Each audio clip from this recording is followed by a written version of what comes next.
Okay, so Katy Perry, she's back. And of course, we had a deep dive into this new album, 143. It's her first album in what, like 4 years? 4 years, yeah. And, well, the critics are definitely buzzing about it. Yeah, buzzing. Although, maybe not quite the way she hoped. It's interesting, isn't it? I mean, you have this, like, massive pop star, right? Huge. Stepping away from her American Idol, like, strategically even, All right. Teams up with Dr. Luke, which that's a whole other can of worms. Yeah, exactly. A name that carries some baggage, let's just say.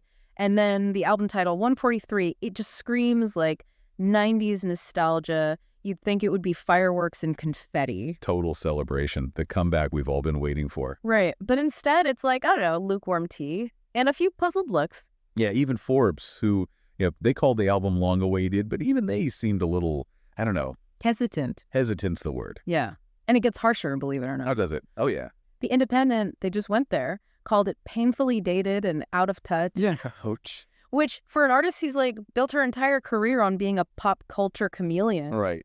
That's gotta sting a little bit. That's a rough review. Yeah. So, dated seems to be the word on everyone's lips, but, like, what does that even mean in 2024? Like, what makes 143 sound so, I don't know, out of step with what's happening in pop music right now? Well, think about it this way. In the 4 years since Perry's last album, the music industry, I mean, it's gone through like a complete metamorphosis. Yeah. It's totally different. Right. While Perry was off judging, vocal runs and stuff, Living her best life. a new wave of pop stars, they were busy like rewriting the rule book.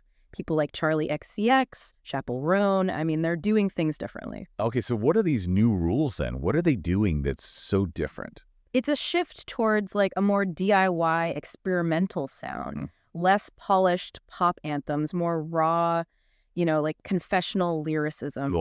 Vulnerable, yeah. And even the production style is different. It's often like lo-fi, kind of gritty even. Yeah. A stark contrast from that super produced pop that, we're used to hearing from, Katy Perry. So you're saying her signature sound, the big catchy hooks, the playful lyrics, it's just not hitting the same way anymore. It might be that for a generation of listeners who are craving like authenticity and vulnerability, that those elements just feel a bit hollow or a bit too manufactured. Like that factory-made plastic cheese that never quite tastes like the real deal. Exactly. Now, whether that means Katy Perry is incapable of adapting, of tapping into that rawness, that's a whole other question. Question for another time, perhaps. But before we get ahead of ourselves, we have to address the other elephant in the room. Oh, yeah. And I'm talking about the Dr. Luke situation. Yeah. I mean, it feels impossible to separate the music from the controversy, right? Absolutely. And it's essential to understand this context because it, without a doubt, colors how people are receiving this album. 100%. So for those who might not be familiar, let's unpack this a little bit. Why is Dr. Luke's involvement in this album causing such a stir? All right, so we're back. And right before the break, things were getting interesting. We were talking about, how some critics are saying Katy Perry's sound feels a bit dated now, like it's not exactly fresh. Yeah, like it's stuck in a time capsule or something. Exactly.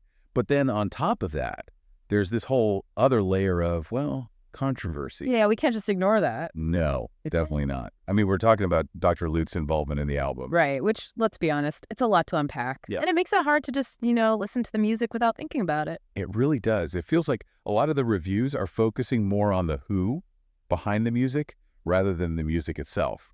And it's understandable, the allegations against Dr. Luke are incredibly serious. And it brings up this much bigger conversation about, like, where do we draw the line? How do we hold people accountable in the music industry? Exactly. It's not just gossip. It's about something much bigger. But for those who might not be totally familiar with what went down, can you give us, like, the Spark Notes version, just so everyone's on the same page? Okay, so in a nutshell, Dr. Luke was, like, the hit maker. For a while there, he was everywhere. I mean, he produced some of the biggest pop anthems of the past, 2 decades. Katy Perry, Kesha, Doja Cat, you name it, he probably worked on it. Wow, he was everywhere. Right. But then, in 2014, Kesha filed a lawsuit against him. And she accused him of some pretty horrific stuff. Sexual assault, emotional abuse, just a lot of really harmful behavior. Wow. Those are really, really serious accusations. How did he respond to that? He denied everything, all of it. And it turned into this huge legal battle, went on for years. Finally, in 2023, they reached a settlement. Oh, wow. So it's pretty recent then. Yeah, relatively speaking. But here's the thing. The details of that settlement, they're still confidential. Right. So it's like there's this legal resolution, but there are still so many unanswered questions. So even though it's like legally over, there's still this cloud of suspicion. These allegations are still hanging over him. And now Katy Perry is working with him on 143. It feels like she's walking into a minefield, you know? Totally. And a lot of people are calling her out on it. The BBC even published an article titled, "Why Katy Perry's Comeback Has Gone So Wrong." And a huge chunk of it is about the Dr. Luke collaboration. Yeah, I bet. It's tough because she's always presented this image of being, you know, this empowering feminist icon. Right. And it makes you wonder, like, does working with Dr. Luke contradict that message? Just that age-old question, isn't it? Yeah. Can you or should you separate the art from the artist? Especially in a situation like this where the allegations are so serious. And there's no easy answer. It's really up to each individual listener to decide where they stand on that. There's no right or wrong answer, but it's a conversation worth having. Definitely. And it just adds this whole other dimension to what we're doing here, right? Like, Yeah. we're not just, you know, dissecting catchy tunes. We're actually confronting some uncomfortable truths about the music industry and what we value as listeners. Exactly. This album review has become about something much bigger than just Katy Perry's music. It's a reflection of where we are culturally, how we're grappling with these huge issues of like accountability, artistic freedom, the lines between someone's personal and professional life. It all gets blurry. It's a lot to process. And honestly, I don't know if I have the answers, but it makes you think, right? This whole situation with Katy Perry and Dr. Luke, it's like a microcosm of what's happening in our culture right now. This need for transparency, for people in power, especially public figures, to be held accountable for their actions. We saw it with #MeToo, and it's still happening. Absolutely. It makes you wonder, like, how will this impact Katy Perry in the long run? Exactly. Will this affect her legacy? Can she recover from this? Or is this a sign that maybe, just maybe, she's not quite in tune with the cultural moment anymore? All valid questions. And to really understand what's going on here, I think we need to look beyond the controversy, beyond Dr. Luke even. We need to look at 143 within the context of pop music today, see where it fits, if it even fits. Okay, so let's do that. Let's dive into that. So we've talked about Dr. Luke. We've talked about the whole dated vibe. But where does Katy Perry even fit in all of this now? It's like 2024, the music industry is totally flipped on its head.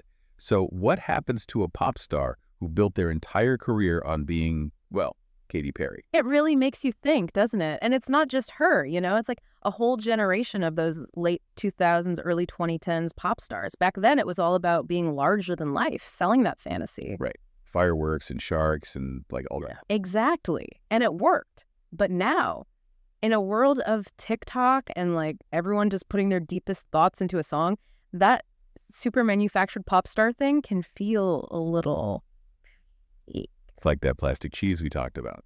Some people might still like it, but you're saying the taste buds have changed. Totally. Look at someone like Billie Eilish. She's not selling fantasy. She's right there with you, whispering all her anxieties and stuff. And that's what connects, especially with a generation that's over all the shiny, perfect stuff. Interesting. So are we saying Katy Perry missed the memo? Like she's clinging to what worked 10 years ago and it's holding her back? It's possible, right? Remember that Slate article, the one comparing her to Shirley Temple? Oof, yeah. Both huge in their moment, but couldn't quite keep up when things changed. Yeah, now the comparison you want, that's for sure. Yeah. But Katy Perry, she's reinvented herself before. I mean, going from Christian rock to, you know, secular pop, that's a pretty big leap. It shows she can adapt, definitely. But this time it's not just a new sound or look, it's deeper than that. She needs something that feels real, you know?